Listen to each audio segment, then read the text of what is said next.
سے توبہ کر لو. اپنی راتیں کیا ہے ہم جانتے ہیں, اپنی راتوں کا حال کیا ہے ہم جانتے ہیں, مسلمانوں کی راتوں کا حال کیا ہے ہم جانتے ہیں. ایک سروے رپورٹ ابھی پیش ہوئی تھی چند سالوں پہلے کہ سب سے زیادہ گندی فلمیں کہاں دیکھی جاتی ہے, تو جو ملک گزشتہ صدی میں اسلام کے نام پر بنا مسلمانوں کا ملک, دنیا کا کوئی ملک اسلام کے نام پہ نہیں بنا, دنیا کا کوئی ملک کلمے کے نام پہ نہیں بنا, صرف ایک ملک دنیا میں کلمے کے نام پہ بنا ہے, وہ ہمارے پڑوس میں ہے, پچھلی صدی میں بنا. لیکن جب رپورٹ آئی تو بتایا گیا سب سے زیادہ اگر ننگی اور گندی فلمیں کسی ملک میں دیکھی جاتی ہے تو وہ کلمے کے نام پہ بنا ہوا ملک ہے. اور سن لو, جتنا گندا جتنا برا کام زنا کرنا ہے اتنا ہی زنا دیکھنا بھی تو برا ہے. اور آج میری قوم کے جوان اسی گناہ کی طرف بڑھ چکے ہیں. یا تو کچھ لوگ زنا کر رہے ہیں اور جو شرافت کی وجہ سے زنا سے محفوظ ہیں وہ زنا آنکھوں سے دیکھ رہے ہیں, اور جو زنا دیکھ رہے ہیں اپنی راتوں کا وہ اندازہ کریں. بلکہ یاد رکھیں اللہ کے رسول صلی اللہ علیہ وآلہ وسلم کا فرمان, ہمارا حال کیا ہے؟ نماز کے وقت نماز پڑھ لیتے ہیں, وضو کے وقت وضو کر لیتے ہیں, قرآن کی تلاوت کے وقت قرآن پڑھ لیتے ہیں, اور اپنی تنہائی کتنے جوان ہیں جن کی تنہائیاں گناہوں سے محفوظ ہیں. یہاں بیٹھے ہوئے کتنے لوگ ہیں, میں کسی کی کوئی ذلیل کرنے نہیں آیا, کسی کی انسلٹ کرنے نہیں آیا, لیکن ایک بات اپنی آنکھ میں ڈوب کے سوچو, یہ محفلیں اسی لیے رہتی, یہ محفلوں کا وجود صرف اسی لیے ہے کہ ہم احتساب کر لیں, ورنہ بھیڑ اکٹھا کرنا ان محفلوں کا مقصد نہیں, دل بہلانا ان محفلوں کا مقصد نہیں, ہنسی حسارت کرنا ان محفلوں کا مقصد نہیں. بس یہ کہ کچھ احتساب کر لیں, اپنا بھی اور آپ کا بھی. حساب کرو اس سے پہلے اللہ تمہارا حساب کرے, احتساب کرو اس سے پہلے اللہ تمہارا احتساب کرے. میری قوم کے جوانوں, مجھے بتاؤ ہماری کتنی راتیں ایسی ہیں جن راتوں میں ہم گناہ نہیں کرتے, جن راتوں میں ہم پاپ نہیں کرتے.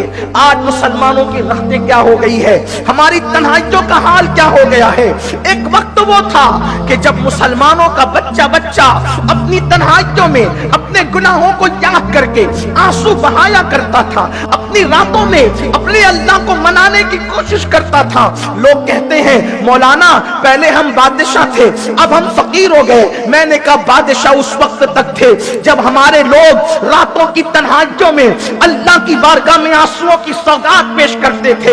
آج ہم فقیر اس لیے ہوئے, آج ہم مفلس اس لیے ہوئے, آج ہم ذلیل اس لیے ہوئے کہ ہماری راتوں کی تنہائیاں اللہ اکبر جرائم کروا رہی ہے, پاپ کروا رہی ہے. میرے آقا علیہ الصلوۃ والتسلیم کے دیوانوں, بہت بری ڈگر پر جا رہے ہو, بہت بری ڈگر پر جا رہے ہو.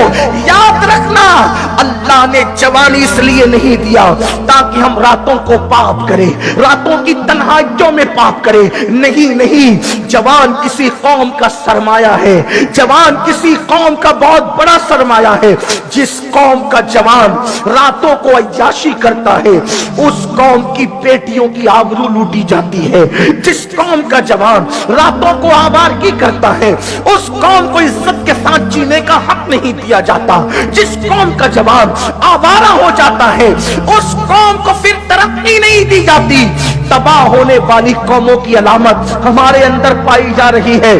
اور جس قوم کا جوان سنور جاتا ہے, نیک بن جاتا ہے, متقی بن جاتا ہے, اس قوم کی تاریخ سنہری حرفوں سے لکھی جاتی ہے. آؤ ہم گناہ کرنے نہیں آئے زمین پر, ہم زمین پر گناہوں کا خاتمہ کرنے آئے ہیں. یہ جو پوری دنیا ہمارے خلاف چلا رہی ہے اس کی وجہ ایک ہے کہ ہم نے گناہ پر اتنے دلیر ہو گئے کہ دوست بھی دشمن ہو گئے. حضرت سیدہ عائشہ صدیقہ رضی اللہ تعالیٰ عنہ نے حضرت امیر معاویہ رضی اللہ تعالیٰ عنہ کو ایک خط لکھا تھا.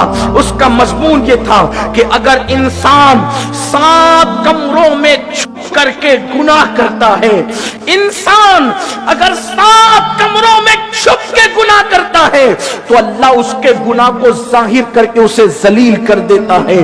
اور انسان اگر 7 کمروں میں چھپ کے نیکی کرتا ہے تو اللہ اس کی نیکی کی خوشبو کو ظاہر کر کے اسے کائنات میں عزت عطا کرتا ہے. گناہ چھپ کے کرو گے تب بھی ذلت اور رسوائی کے قریب پہنچا دیے جاؤ گے، اور نیکی چھپ کے کرو گے تب بھی اس کی خوشبو ظاہر ہوگی اور دنیا میں معزز کر دیے جاؤ گے. وہ زمانے میں معزز تھے مسلمان ہو کر، آج ہم خاروے تاریخ قرآن ہو کر درس قرآن اگر ہم نے نہ بھلایا ہوتا، یہ زمانے نے